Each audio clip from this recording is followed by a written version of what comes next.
नमस्कार दोस्तों, बैंकिंग ज्ञान में आप सभी का फिर से हार्दिक स्वागत है। आज हम बात करेंगे banking history of India, Bharat में बैंकिंग का इतिहास क्या है। लास्ट वीडियो में हमने देखा कि कैसे हमने बेसिक से शुरुआत की, कैसे बार्टर सिस्टम से चीज़ों की शुरुआत हुई और कैसे समय के साथ बदलाव आते आते धीरे धीरे हमें एक चीज़ समझ आ गई कि हमें एक वेल स्ट्रक्चर्ड बैंकिंग की ज़रूरत है। तो उस ज़रूरत के अनुसार चीज़ों की शुरुआत कैसे हुई वो हम इस वीडियो में देखेंगे। अगर आप लास्ट वाला वीडियो अभी तक नहीं देखा है तो मैंने आई कार्ड में उसका लिंक डाल दिया है, तो आप वो जाके वीडियो वॉच कर सकते हैं। तो चलिए इस वीडियो की शुरुआत करते हैं।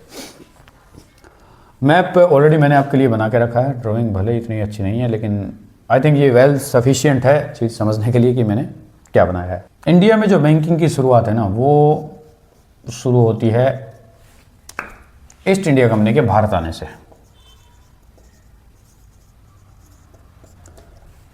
ईस्ट इंडिया कंपनी ही वो कंपनी है जिसने भारत के अंदर जो है वो मॉडर्न बैंकिंग की नींव रखी है।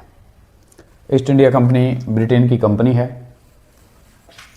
1599 में बनती है और 1600 में क्या है लाइसेंस लेती है कि भाई हमें अपनी सरकार से लाइसेंस लेती है ब्रिटेन से कि भाई हमें लाइसेंस चाहिए कि हम इंडिया में जाके ट्रेड करें। तो ईस्ट इंडिया कंपनी का जो मेन मोटो है इंडिया में आने का वो ट्रेड ही है। वो ट्रेड के इरादे से ही इंडिया आते हैं।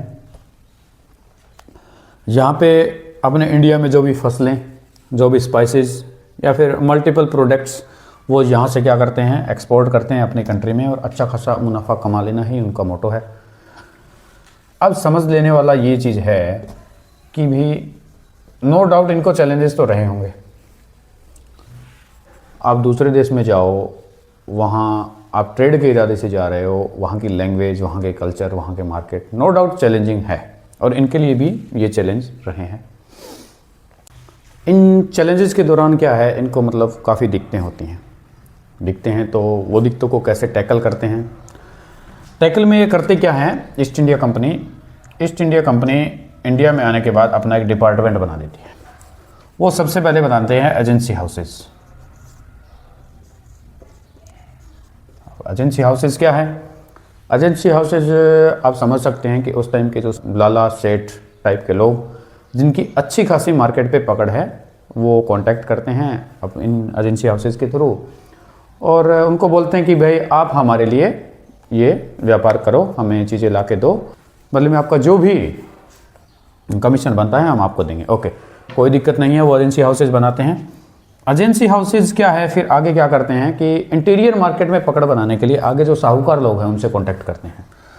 साहूकार लोग से कांटेक्ट करने के बाद अब साहूकार लोग की पकड़ है आम आदमी पे, आम जनता पे, जो इंटीरियर मार्केट है सब पे, तो वो फिर एजेंसी हाउसेस के लिए काम करने लग जाते हैं। साहूकार लोग यहाँ से जो भी है माल फसलें सब उठाते हैं, एजेंसी हाउसेस को देते हैं और एजेंसी हाउसेस इनके गोडाउन में माल इकट्ठा कर देती है। वहाँ से फिर वो डायरेक्ट एक्सपोर्ट हो जाता है ब्रिटेन में। ये लोग अपने देश में ले जाते हैं और अच्छा खासा मुनाफा कमाते हैं। समय बीतता है, ईस्ट इंडिया कंपनी की पकड़ इंडिया पे और ज़्यादा मजबूत हो जाती है तो वो पॉलिटिकल इन्वॉल्वमेंट भी इनका काफ़ी जगह देखने को मिलता है। स्वामित्व इनका काफ़ी जगहों पे बढ़ जाता है। तो बाद में क्या करते हैं, मेनली वो जगह एक ऐसी जगह है इनकी ईस्ट इंडिया कंपनी की टाइम के साथ जहाँ पे इनका प्रभुत्व ज़्यादा बढ़ गया है, तो फिर वो अपनी प्रेसिडेंसी वहाँ पे बना देते हैं। कौन कौन सी? एक बड़ा सा हिस्सा इंडिया का यहाँ पे, एक बड़ा सा हिस्सा इंडिया का यहाँ पे और एक बड़ा सा हिस्सा इंडिया का यहाँ पे। ये वो 3 हिस्से हैं जहाँ पे वो अपनी प्रेसिडेंसी बनाते हैं। इसको हम बोलेंगे, वो बनाते हैं बंगाल प्रेसिडेंसी। और ये जो जगह है वो है इनकी बॉम्बे प्रेसिडेंसी। और ये नीचे वाली जो है वो जगह वो बनाते हैं कि भी ये मद्रास प्रेसिडेंसी। आप समझ रहे हैं मैं कौन सी जगहों की बात कर रहा हूँ। ये मेनली वो इंडिया की इतनी बड़ी बड़ी जगह हैं जहाँ पे उनका अच्छा खासा प्रभुत्व है। पॉलिटिकल एंगल से देखें वो भी है, जो अपना मोटो नहीं है डिस्कस करना वो भी है, और व्यापार के इरादे से भी देखें तो काफ़ी सारा कंट्रोल इनका इन प्रेसिडेंसी में जो भी एरियाज आते हैं उन पे इनका है। ठीक है, अब समय चलता है, ईस्ट इंडिया कंपनी का मतलब पीक पे एक दौर आया हुआ है। वो अच्छा खासा यहाँ से माल उठा रहे हैं क्योंकि चैलेंजेस जो थे वो इन्होंने एजेंसी हाउसेज क्रिएट करके मोस्ट ऑफ ख़त्म कर दिए हैं। अब क्या होता है, ईस्ट इंडिया कंपनी चाहती है कि वे उनका जो ट्रेड है, उनका जो व्यापार है वो और ग्रोथ करे, हम और ज़्यादा माल जो है वो इंडिया से अपने देश में लेके जाएं। तो वो एजेंसी हाउसेज पे दबाव बनाती हैं और एजेंसी हाउसेज नॉर्मल सी बात है आगे इन पे दबाव बनाएंगे और ये माल उठाएंगे। लेकिन इन लोगों की क्या है, एक लिमिट है, इनके पास एक मतलब लिमिटेड फंड है, इनके पास पैसा नहीं है कि ये उनकी डिमांड इस हद तक पूरी कर सकें जितनी वो डिमांड कर रहे हैं। तो फिर एजेंसी हाउसेज क्या करते हैं, एजेंसी हाउसेज जो हैं वो भाई साहूकार लोगों को बोलते हैं कि आप एक काम करो, आप हमसे एडवांस ले लो, लेकिन आप जो है टारगेट जो भी मतलब आपको दिए जा रहे हैं, आप टारगेट से समझ सकते हैं, टारगेट जो भी आपको दिए जा रहे हैं आप उनको मीट करो। ठीक है, साहूकार लोग पैसा ले लेते हैं और माल इनसे ले लेते हैं क्योंकि अब उनके पास अच्छा खासा फंड हो गया है। फिर भी उतना फंड नहीं सफिशिएंट हो पा रहा है कि ईस्ट इंडिया कंपनी की अपेक्षाओं पे खरा उतरे। अब क्या है, अब एजेंसी हाउसेज एक और इनके लिए सॉल्यूशन इस चीज़ों के लिए लेके आती है। वो साहूकार लोगों को बोलती है भी आप एक काम करो, आपको जितना चाहे आप पैसा ले लो हमसे शॉर्ट टर्म के लिए और मिनिमल इंटरेस्ट रेट पे, जितना आपको पैसा चाहिए हम देने के लिए तैयार हैं, आप ले लो, आप बदले में थोड़ा इंटरेस्ट दो, लेकिन ये आप टारगेट पूरे करो। साहूकार विन विन पोजीशन दोनों के लिए है, एजेंसी हाउसेज के लिए है, साहूकार लोगों के लिए इनको जितना चाहिए पैसा मिल रहा है और एजेंसी हाउसेज को जितना चाहिए यहाँ से माल की सप्लाई हो रही है। समय फिर से धीरे धीरे बीतता है। तो अब बात आती है इनके फंड पे कि भाई इनके पास भी इतने ज़्यादा फंड नहीं है कि वो इतनी फंडिंग कर पाएँ। अब एजेंसी हाउसेज क्या करते हैं, एजेंसी हाउसेज हैं डायरेक्ट जो है वो लोगों से फंड इकट्ठा करते हैं, आम जनता से। वो बोलते हैं भी आप हमें पैसा दो और हम आपको बदले में इंटरेस्ट देंगे। एक बात का ध्यान रखते हुए कि भी हम जो भी इंटरेस्ट इनको दे रहे हैं वो कम होना चाहिए जो हम इनसे ले रहे हैं, यानी कि वो डायरेक्ट फंड रेज कर रहे हैं आम जनता से।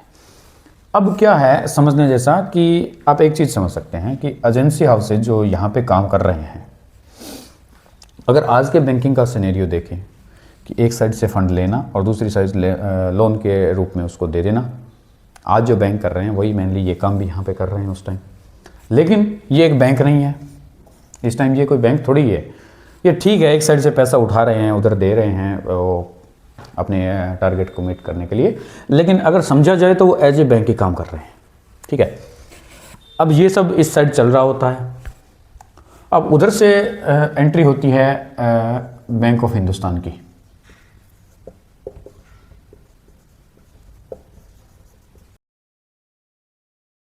बैंक ऑफ हिंदुस्तान आती है इंडिया में 1770 में बैंक ऑफ हिंदुस्तान बनती है। कौन बनाता है, अलेक्जेंडर एंड कंपनी।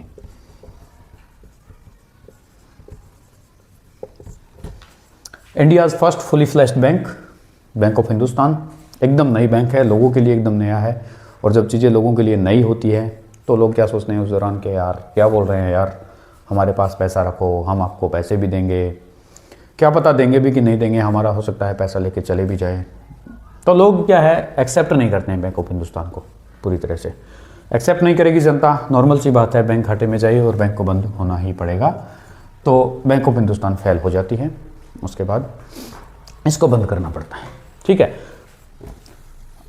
अब फिर से इधर ईस्ट इंडिया कंपनी का कारोबार अच्छे से चल रहा है, सब चीज़ें अच्छे से हो रही है, इसका ट्रेड बढ़ रहा है, उधर इंडिया की इकोनॉमी भी ग्रोथ कर रही है।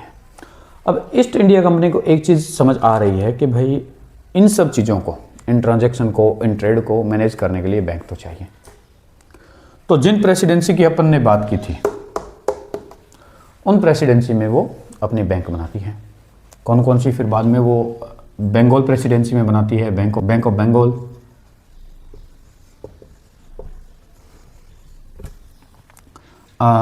बॉम्बे में बनाती है वो bank of Bombay,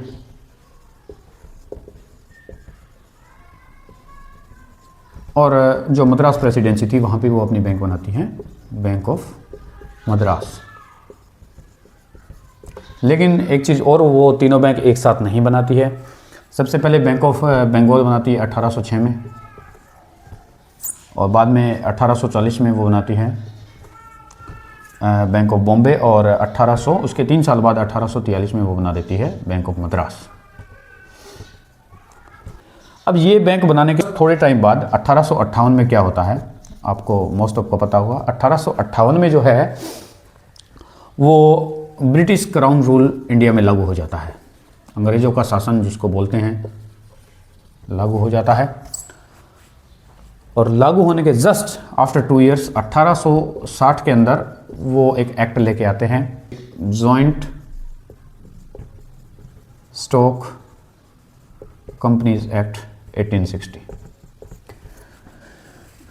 joint stock companies act 1860 में वो क्या बात रखते हैं कि भी 2 या 2 से ज़्यादा कंपनियां मिलके भी एक बैंक बना सकती हैं। अब तक आपको समझ आ गया होगा, ये वो प्रेसिडेंसी बैंक। तो ये एक्ट आने के 5 साल बाद बहुत सारी बैंक बनती हैं। इंपॉर्टेंट बैंक है वो है bank of Allahabad.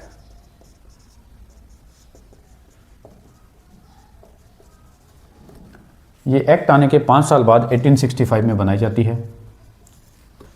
After British crown rule, India's first non presidential bank is bank of Allahabad. एक दूसरी बैंक जो चर्चा में रहती है वो है बैंक ऑफ मद्रास। इसका चर्चा में रहने का कारण है क्योंकि इसमें जो काम करने वाले उस टाइम जो लोग होते हैं वो इंडियन ही होते हैं। बैंक हालांकि वो इंडियन नहीं है, काम करने वाले लोग मोस्ट ऑफ 90% प्लस क्या है इंडियन ही है। और तीसरी एक बहुत ही important bank Punjab National Bank, पहली इंडियन बैंक जिनमें टोटली पैसा है वो इंडिया का लगा है, यानी पूरी तरीके से इंडिया की वो बैंक है, वो पहली पंजाब नेशनल बैंक है। 1894 में ये बैंक बनती है।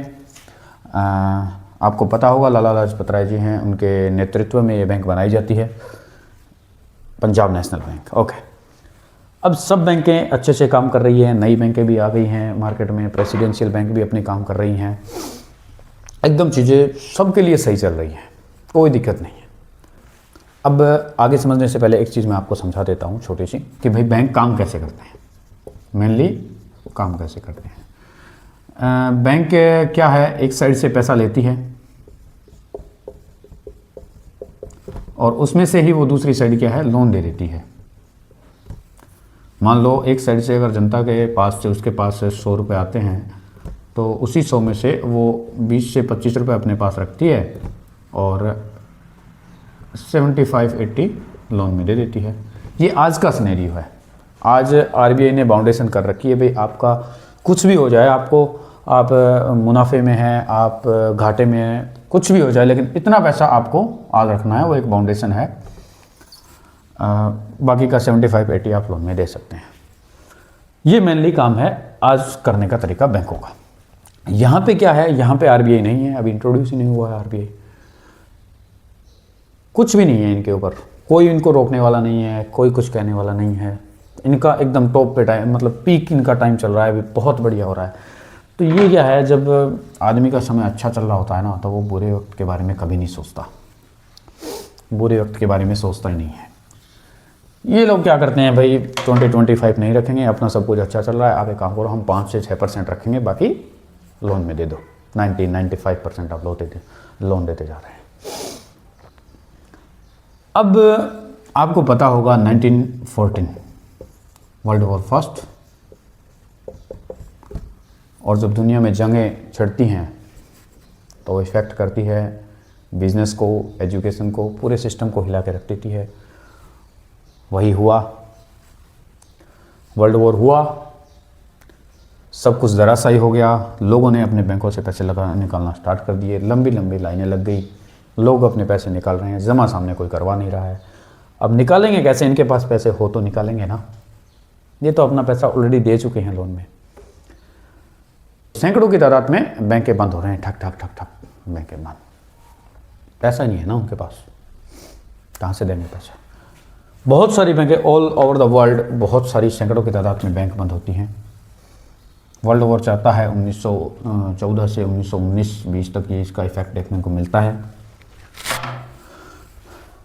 अब तलवार लटक रही है उन प्रेसिडेंसी बैंक पे जो ईस्ट इंडिया कंपनी ने बनाए थे 1806, 40 और 43 में, कि भाई अब वो बंद होंगे, अगर उनको नहीं कंट्रोल किया गया तो वो बंद होंगे। अब क्या होता है, bank of Bengal, bank of Bombay और बैंक ऑफ मद्रास, इन तीनों को मिला दिया जाता है और 1921 के अंदर एक बड़ी बैंक बना दी जाती है, imperial bank of India. No doubt government का अच्छा मूव था, इंपीरियल बैंक ऑफ इंडिया बना दी और इनको डूबने से बचा लिया। चीज़ें वापस ट्रैक पे आती है 1921 के बाद, सब कुछ सही से होने लगता है और फिर से वही कहानी, जब अच्छा समय आपका फिर से आता है तो आप पुराने दुख दर्द भूल जाते हैं और बैंकों ने वही फिर से शुरू किया, पैसा अपने पास नहीं रखा, मोस्ट ऑफ लोन में दे दिया। लेकिन इस बार उनको ये आइडिया नहीं था कि अब की बार बुरा समय है वो थोड़ा जल्दी आ जाएगा। अब की बार बुरा समय है थोड़ा जल्दी आ जाता है 1930। 1930 दुनिया के इतिहास में मंदियों में से एक मानी जाती है, the great depression of 30s, 30 की मंदी। अब ये मंदी आती है, कहानी फिर से दोहराई जाती है, जिन बैंकों ने अपने पास पैसे नहीं रखे, सैकड़ों की तादाद में ऑल ओवर द वर्ल्ड बैंकें फिर से बंद होती हैं। ये मंदी चलती है 1930, 1934, द ग्रेट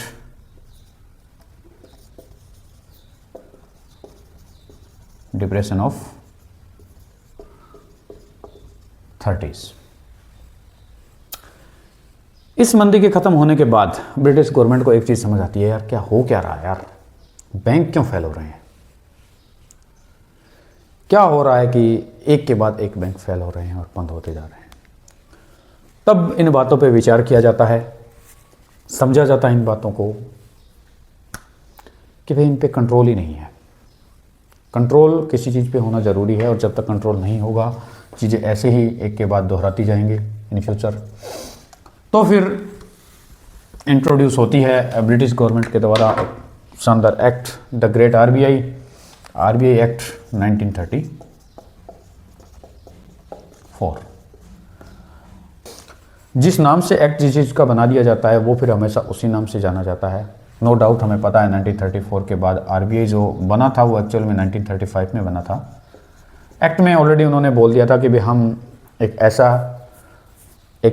ऐसा मतलब बैंक बनाने जा रहे हैं जिसका सब पे कंट्रोल होगा, एक सोल एंटिटी, एक सोल कंट्रोलिंग अथॉरिटी वो बनाने जा रहे थे और 1935 में वो बना देते हैं। और 1935 में जो आरबीआई बनता है वो क्या है, वो पूरी तरह से एक प्राइवेट बैंक है। नोट छापने का, बैंकों पर कंट्रोल करने का अधिकार उसको दे दिया जाता है। चीज़ें अच्छी गुजर रही हैं, समय बीतता जाता है और 1947 के अंदर भारत आज़ाद हो जाता है।